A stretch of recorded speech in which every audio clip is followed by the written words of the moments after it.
Demo Disc 5 of the official UK PlayStation magazine would come equipped with 6 demos, with 5 of them actually being playable. The only video demo here would have been an actual soccer that would showcase a behind the scenes kind of like documentary to let you see what the game was like during its development. But there are a lot of interesting titles here that are definitely worth a look, that range from platforming to shooting, so it's definitely worth diving into. Mickey's Wild Adventure would land on the PlayStation in 1996, with this port being released almost a year after previous versions seen on the Sega Mega Drive, Sega CD and the Super Nintendo that utilised the traditional 2D format for its presentation, being a side-scrolling platformer adventure game, with a great use of digitised visuals that for its time were quite stunning, and definitely took full use of the PlayStation's capabilities in that respect. It also allowed you to reprise the role of Disney's most popular and iconic character through a whole new series of adventures that was greatly inspired by previous games in the series, mainly with Castle of Illusion. The main game is focused on 6 core levels, and there's up to 26 different sections in tow, all with their own challenges and hurdles and enemies to face, with plenty of puzzles and contraptions to avoid and to overcome. This particular demo allows you to play through one sequence where you're buried deep within the labyrinth of a dark castle, where the rooms are dimly lit and you can't really see too much around you, and there's loads of traps that lie in wait. The one thing you have to be aware of as well is that you do have enemies in the form of ghosts that will pop up randomly, and you have to be mindful of your surroundings because they will inhibit you from trying to reach wherever you have to go. So there's a lot of platforming involved. I do remember playing this one a few times back in the day, and yeah, I do remember it being very, very tough because I was also a fan of Castle of Illusion because I played it way back years ago on the Sega Master System and the Mega Drive, the Master System version being my most favourite edition. So when you got to play this, it felt like more of the same, but yes, it was just as tough in that respect. You'll find that by playing this demo especially is that it will take quite a few tries to figure out all of the enemy locations, the contraptions, and just to be aware of all of your surroundings, and it will take those attempts mainly to have a really good chance of getting one good run and being able to finish it, which I wasn't able to do here because I hadn't played it in a while. But it's fun, it's challenging, and it was a worthy addition to the PlayStation's console lineup when it did release back in 1996, that just offered something a little bit different and even nostalgic, because at that point games had been more transitioned into the 3D landscape of things, so it was nice to still see an odd 2D game here or there coming out that presented a good challenge, which this game definitely does.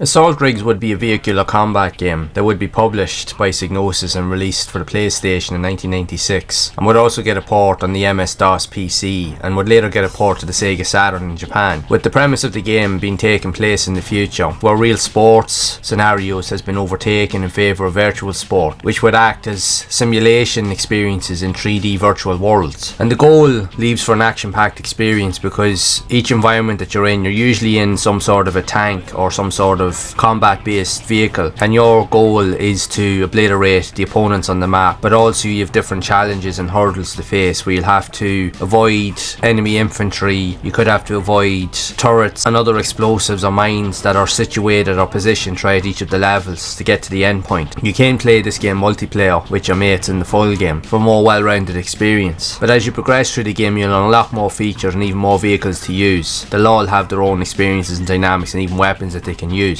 The one thing I have to say even with this early demo is that on the front of it, the game does take a lot of inspiration from the iconic Tron movie, where it uses more or less like wireframe kind of meshes and so forth, but it does have some textures in the environments, especially in some of the scenarios. But what's really interesting is the gameplay style, as I have only played this only a few times previously on some other demos, but it's the fast-paced nature of the gameplay and just the combat in general. Will take a bit of getting used to, but when you get familiar with the controls, because you can use the shoulder buttons to strafe left and right, and you can literally do rings around your opponent if the environment that you're in is big enough, which does add to the appeal. So it's really just being aware of your surroundings and really understanding the controls that will definitely help you. But I have to say, if you like vehicular based combat games, this is actually quite a lot of fun. I think the fast paced element really helps with it. The controls, yes, tricky to master at first, but they're very fluid and very responsive, and they work really, really well. It is a lot of fun, and even just the simplicity of the graphics I think really does add to the appeal here. It's simple simple, effective, and just a lot of fun really. Definitely worth a go if you're looking for something in short bursts, I have to admit. If you like exploration, there's also that to do here, because you can even take shortcuts at different areas while trying to defeat enemies, or you usually have other objectives, either just to defeat the opponents outright or collect items or hidden objects that'll be layered throughout each of the levels. So there is a lot to do to keep you entertained. Definitely worth a go if you enjoy these type of games.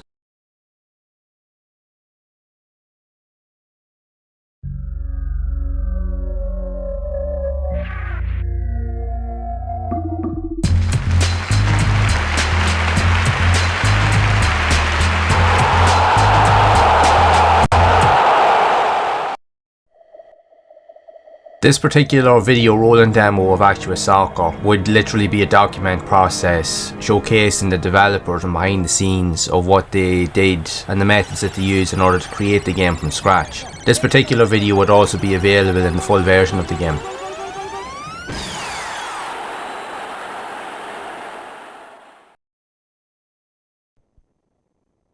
Basically, I'm writing and designing the logic and the game intelligence. That part of the game will involve user control, so the user can make the game playable, make it look realistic, join the animation together and make the actions fluent to each other. Beforehand, most people just worked on sprites, but now we've got motion capture animation. Motion capture is recording movements of people or things in 3 dimensions, so a computer can animate figures using real movements rather than artificial animations. A person doing the motion capture has to be covered in small reflective markers. They then can do their movements inside an area surrounded by 6 cameras. The cameras record the images of the markers, and then a computer converts that into 3-dimensional movement. It gives it a very much more realistic edge.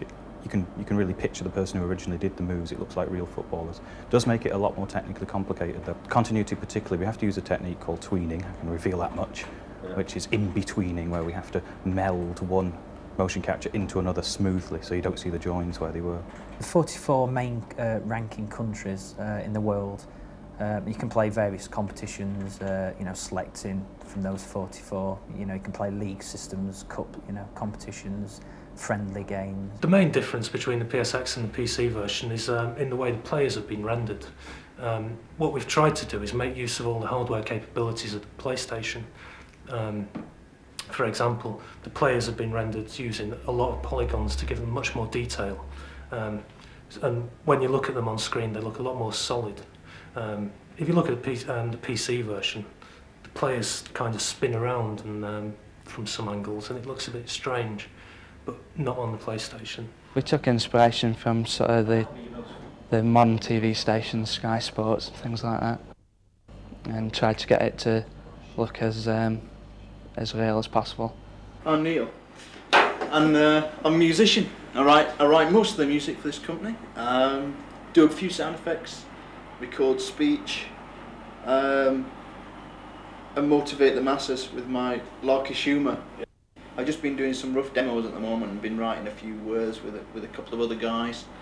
Been doing a bit of the script and stuff. It's coming along. I think it's going to be sharp and to the point. Well, the sound we use is the commentator Barry Davis, as everyone knows, and he did about 4,000 samples for us, which is far in excess of what we expected. I'm working on a wall of honour on my board up there on the wall. At the moment I've got Andy Sinton and Chris Woods, as you can see, and also I've got When I Met the Beautiful South and a few other people up there, but Barry Davis, when I get my picture developed, Barry's at the top of that. As I've said quite often, it's become a bit of a cliche of mine, one man's commentator is another man's irritation. And so I believe what you don't say is as important as what you do say. And commentators actually, as a breed, we all talk too much. It's almost a qualification for the job. It's not so much liking the sound of your own voice, but you do sort of go with the flow. I've seen sort of some things in arcades, and I can remember sort of my son having, when we first bought him a computer years ago, I mean, I'm of the generation that once children know far more about these things than the parents. Came up with the actual name, Actua Soccer, and designed the logo.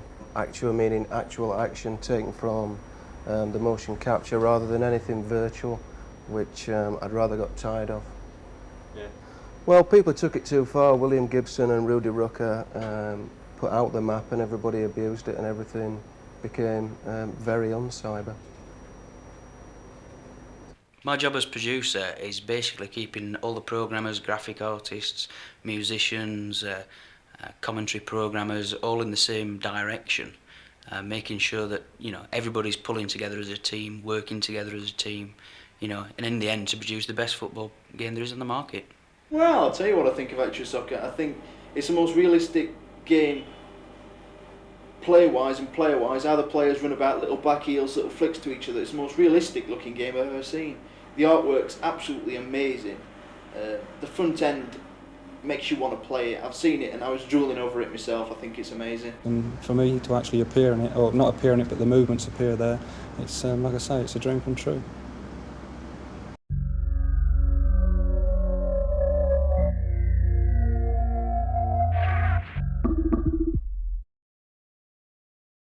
Lone Soldier would be a third-person action-adventure shooter game developed by Tempest Software that would release for the PlayStation early on in January 1996, featuring a single playable main character, otherwise known as the Lone Soldier, that has to progress through a variety of different missions, usually just getting from the start to the end. And along the way you'll have to defeat various enemies or waves of enemies, but you'll gain access to a variety of different weapons at your disposal. You'll be equipped with an Uzi machine gun, and from there you can gain access to the likes of grenades, rocket launchers and other weapons that will help you to defeat more powerful enemies later on. Like, the plot is relatively straightforward for what it's trying to do. Everything is very linear. You just literally have to get to the end point and then usually defeat a couple of bosses along the way. Now, it is tricky, I will say, because the control systems for its time, because early 3D games, they didn't have the full concept of being able to move properly around in 3D spaces. Well, you could to some point, but the controls or the button combinations didn't fully represent what you could do. It just felt clunky and sluggish, and the game would result in getting mixed reviews upon its launch. Some would state that it was a decent game, while others consider it to be one of the worst games of the year during that time, or even on the PlayStation itself. Like, the concept is good, but just the execution, yeah, it could have been better, but it's just a reflection of its time, really. But in saying that, going back, I do remember the game being quite popular. A lot of friends or people that I would have known that had the PlayStation back in the school days, and a lot of them would have had this game and they used to talk about it a lot when they were in school, because a lot of them did enjoy it. So that's to say, it'll appeal to some, but it won't appeal to others. If you're more of a hardcore enthusiast that just enjoys retro games, you will get something out of it, but for those that want to dive more in depth into all of the aesthetics behind it, you'll easily find its flaws. But I will say it's a tricky game. It will take quite a few attempts, even though you do have a large health bar, but you can quickly deplete it if you're not aware of your surroundings or if you get overwhelmed by enemies very quickly. And the same can be said with this demo. While there is only one level, it will take a few tries to get familiar with the enemy layouts and your surroundings, because even when you're trying to attack enemies from different positions, you do sometimes have to move closer, and even though you do have a reticle to kind of let you know where you're shooting, trying to get the reticle to aim at the target can be very, very tricky, because you do have to use the movement or the shoulder buttons or even the digital D-pad as well, and trying to get it to stay in that position is not a good thing to do. It's really, really hard. So that, for me personally as a gamer, that would have been the main gripe that I would have had, because I had the full game this back in the day. I bought it a few years later upon owning the PlayStation. I got it second hand on eBay because I just wanted to try it, and yeah, I did like it, but yeah, I will admit some of the levels on it are really tricky. They will take multiple tries just to get to grips with it. Luckily enough that the game did have specific cheat codes that were available to make more use of it. Not for everybody, but for those that like these style of games, yeah, it's worth trying out or even going back to revisit.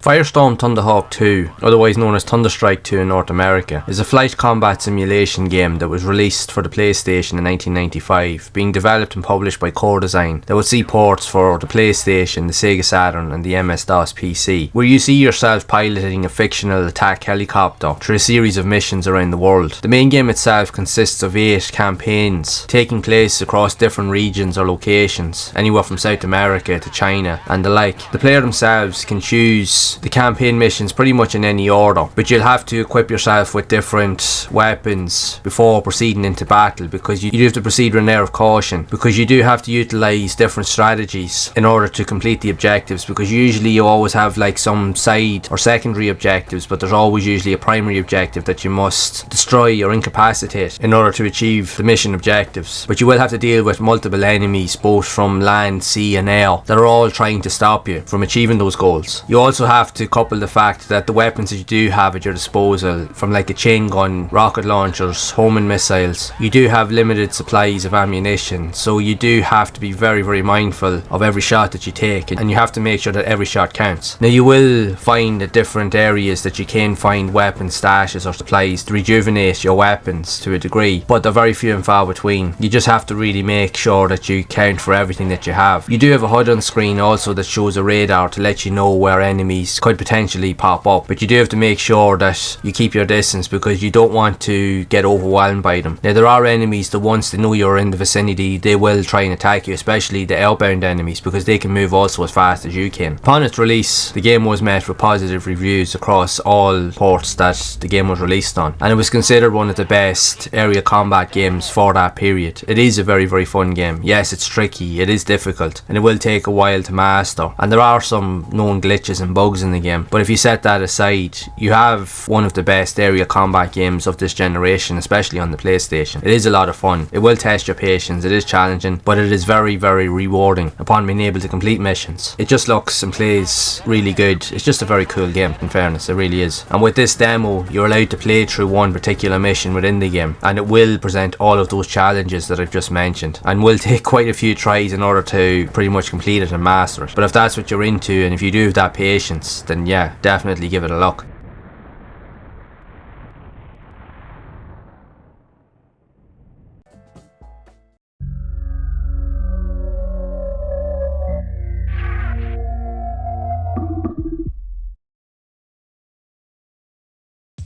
Total NBA 96, otherwise known as NBA Shootout in North America, would be among the first basketball games ever released on the PlayStation, being developed and published by Sony themselves, exclusively for the console. And it would also be one of the first ever basketball games to feature full 3D polygonal graphics for the visuals, the backgrounds, the players, all used with motion capture, animation and technology for the time. And the game would also feature the rosters from the 1995 and 96 NBA season. This particular demo here in the European version would also contain additional hidden characters that didn't make their way into the final game, so in many ways it's a rarity. Overall, the game was well received upon its launch, stating that they praised the motion capture features, the playability, the level of detail in the graphics, which it was one of the best looking games on the PlayStation during that period in the first few months of the console's release. There were some inaccurate elements with some of the control features and even some glitchy sound effects from time to time, but aside from that, it was a very good, solid game, and it's still a lot of fun even to play now, and it still looks very, very cool. For its time, it was a marvel in everything, both visually, the animation, just the graphics that were on display. It was one of the most realistic looking games for its time, even more realistic than say NBA Jam. Even looking back on my own experience with this game, my first witness of it was through a rolling demo that came part with the Demo 1 CD that would have been packaged with the PlayStation that a friend of mine had got for Christmas of 1996, and I couldn't believe what I was seeing. Yes, while it wasn't playable, I was just in awe of how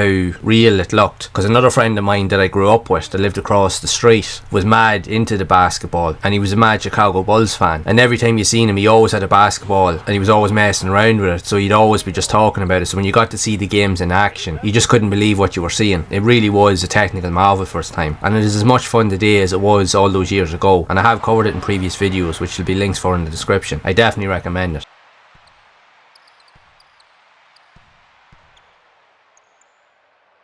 Intercepted. That's the end of the first period of play.